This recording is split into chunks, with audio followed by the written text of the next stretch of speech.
Thank you for inviting me to share this magnificent and meaningful day with you. To our entire Duke community, thank you for being a part of our year-long centennial, celebrating how quickly we have grown from a regional school to a global powerhouse. In university years, 100 is the blink of an eye. Nothing gives me greater joy than being back on this campus. Of all the places I've played and all the jobs I've had, I am most proudest to be known as a Blue Devil.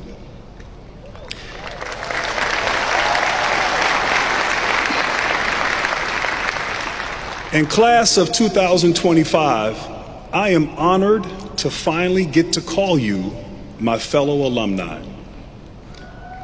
Parents, partners, grandparents, siblings, thank you for everything you did to get your graduates to their commencement. It's your day too, and that's especially true for all the moms.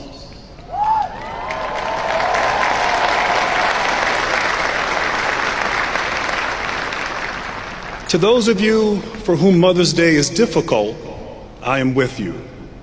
We lost my mother, Janet Hill, a few years ago, and I loved her, and she loved Duke. My mom was a trustee for 15 years, even painting her nails blue before every board meeting. When she passed away, President Broadhead graciously said she was someone who was quick to rejoice in the talents of others, particularly the young. So, graduates, in her honor as well as in yours, I'm celebrating this Mother's Day by celebrating you. My mom was wise. When I was in middle school, I didn't want to do my homework, and I asked why I even needed to go to college one day. And she told me that college teaches you three things: how to think, how to problem solve, and how to endure. So many times her wisdom echoed just when I needed it. So let me take you back to one of those times, to 1992 and the baseline of a basketball court. It's a close game. There are just a few seconds left on the clock. I've got the ball in my hands, and I'm ready to heave the inbounds pass to my teammate, Christian Laettner. I reach back, I launch it nearly the length of the court, and watch as Christian catches it. Out of bounds. We lose the game. Where did you think I was going with that? It's a true story. A few weeks before what would become known as the shot, we tried that same play against Wake Forest, and we failed. Wake had put a 6'10" defender on me, which took away my angle. So to get it to Christian, I had to curve the pass around him. It didn't work. I remember two things that immediately followed that loss. First, even though it was just a regular season ACC game, the Wake fans stormed the court. And I remember thinking, at Duke, we do that when we win championships. The second is the conversation Christian and I had in the locker room. We talked about what went wrong, and I told him that next time I'll make sure to get some distance between me and the defender. You see, Christian and I didn't hang our heads.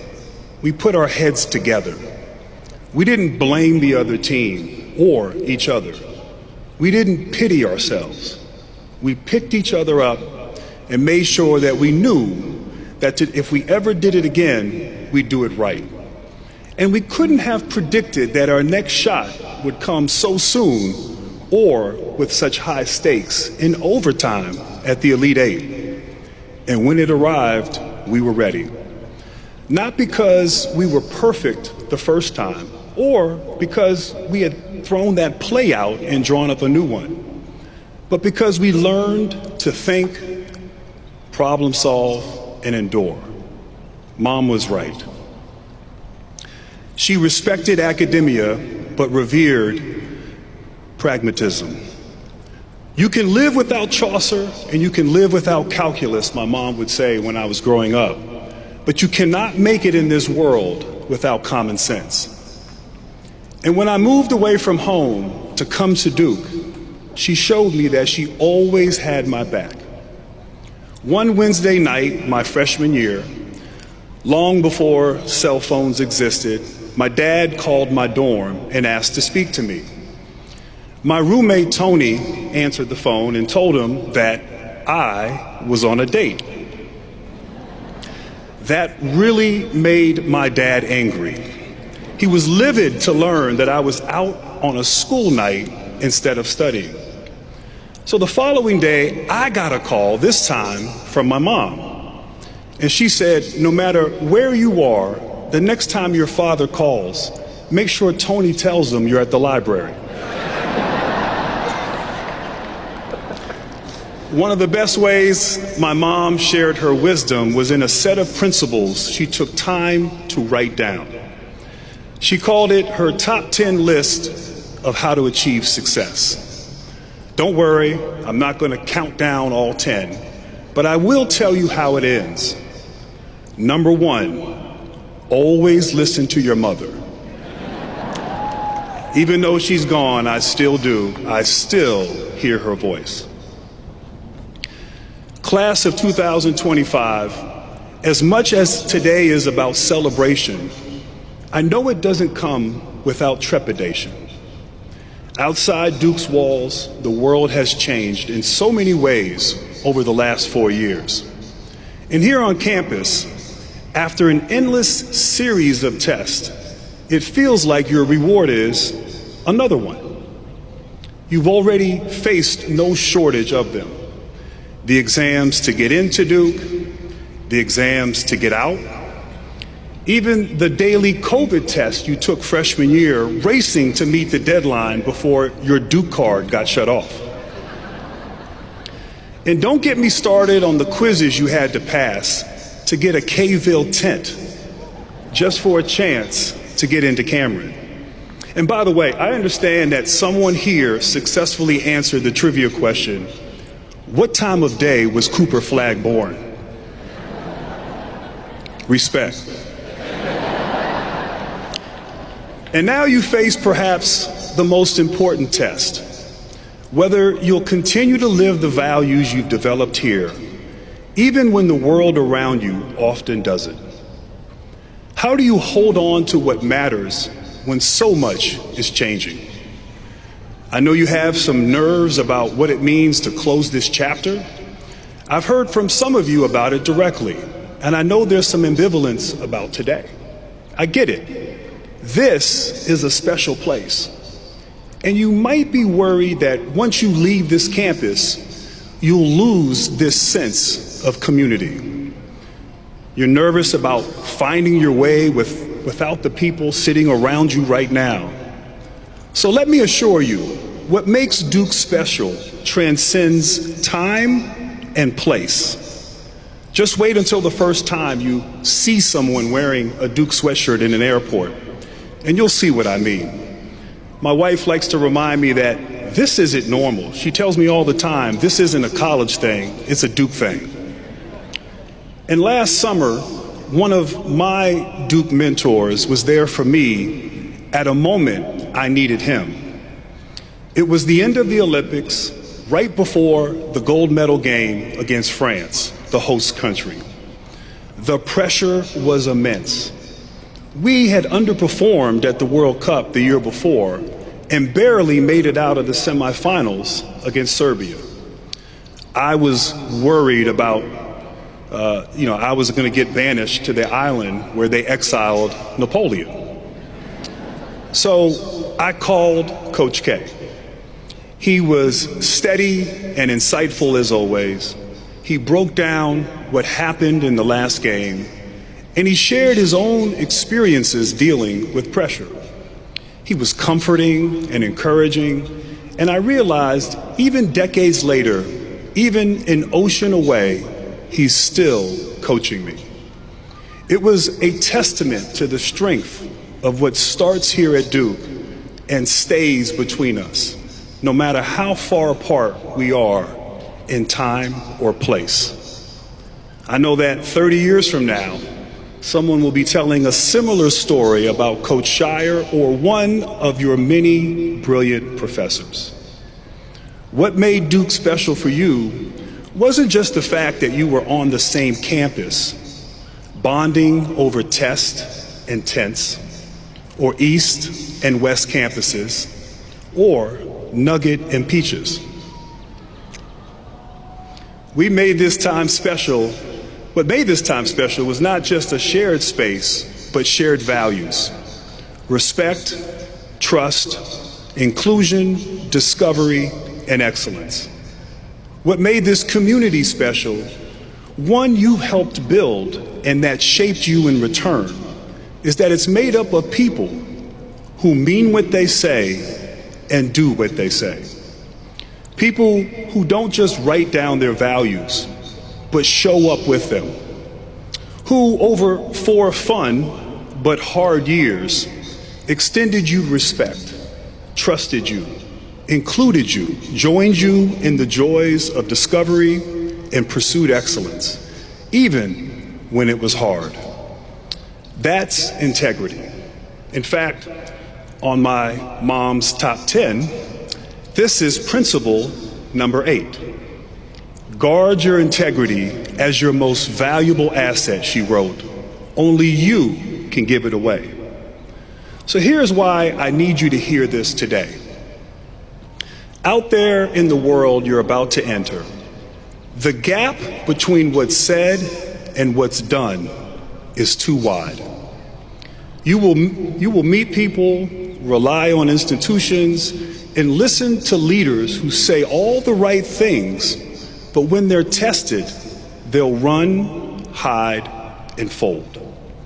I've sat in boardrooms during conversations about commitments to inclusion, but as I looked around the table, I didn't see anyone else who looked like me. I can't help but wonder what possibilities go unrealized in the absence of representation. I've heard people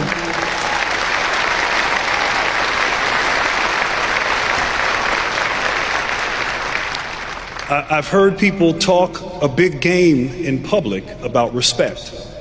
But the minute the cameras and microphones are turned off, their language is anything but respectful. I've watched leaders preach about honesty and accountability, but make excuses the minute those values become inconvenient. And I don't know how many mission statements I've read that pledge to make the world a better place, only to end up adding to the pile of broken promises.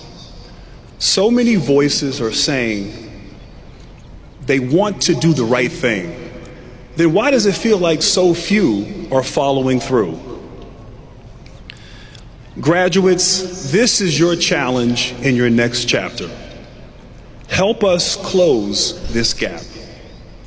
That's what James B. Duke wanted us to do with the school he created. He was motivated by his belief that education should be, in his words, practical as opposed to theoretical.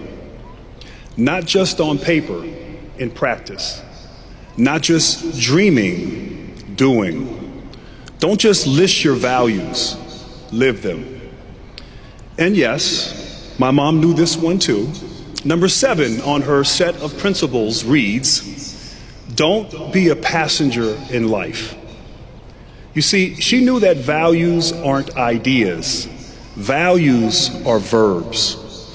To respect means that we give others grace, even if we disagree. To include means that we pull more chairs up to the table. We don't fear different voices. To excel means doing the work, not just talking about the standards. It means performing all at the same high level that got you through Duke, even when no one was watching. Our core values are the principles we honor, even if it costs us. They help us find our way when we're lost.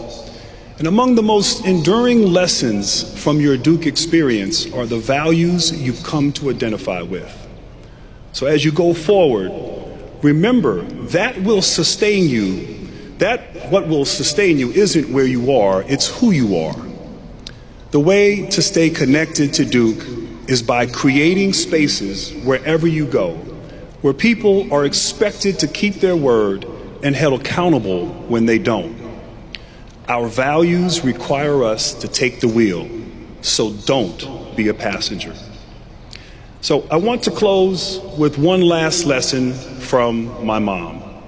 These are the first 3 words of her letter. Don't fear failure. Yes, it's inevitable. Yes, it's how you grow. But there's another reason my mom asked us to do this. Don't fear failure, she said, because success is far more dangerous to the human condition. What exactly did she mean by that?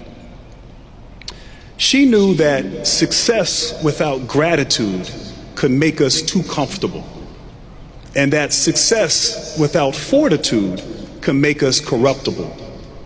Duke students know how to grind. You hustle. You are super achievers. But if all you've known is success, or if you've forgotten what it took to achieve it, you risk becoming obsessed with accomplishments and affirmation. When those become our priorities, something else gets sacrificed, the integrity that makes us who we are. So class of 2025, you are graduating into one of the toughest tests of our time, whether we mean what we say we believe. The world doesn't need more promises, it needs more people who keep them. But I believe you are the ones who can lead us. Your time here has shown you what it's like to be in a community where values are lived. And because no place is perfect, you've used disappointment to sharpen your convictions. You now know with more certainty what you believe and what you refuse to accept. You've learned which fights you'll do anything to win and what you're willing to lose. James B. Duke died 100 years ago. He didn't live to see this university flourish, but in creating something that would outlast him, he left a gap between vision and realization. He left it up to us to close it. My generation has left too much distance between what is said and what is done. From climate change to inequality to politics, we've fallen short. Class of 2025, be better than us. Duke has given you the tools to recognize these problems, the skills to solve them, and the endurance to persist. So listen to my mother and don't fear failure. Instead, fear distance, the distance between the words and the work, between intention and action. That vacuum gets filled by cynicism. It weakens our connections. It corrodes our communities. If you're going to fear something, fear the distance that's growing between us. Our school's second century will be shaped by what happens here in Durham, but it will be co-authored by what you do next. So however far you travel, keep close what you learned here. What you do, not just what you say, reflects on all of us. You are not just alumni, you are stewards. Carry Duke's values forward, carry each other, and let your integrity carry you through the tests to come. And you'll make us proud. Congratulations. Go Duke.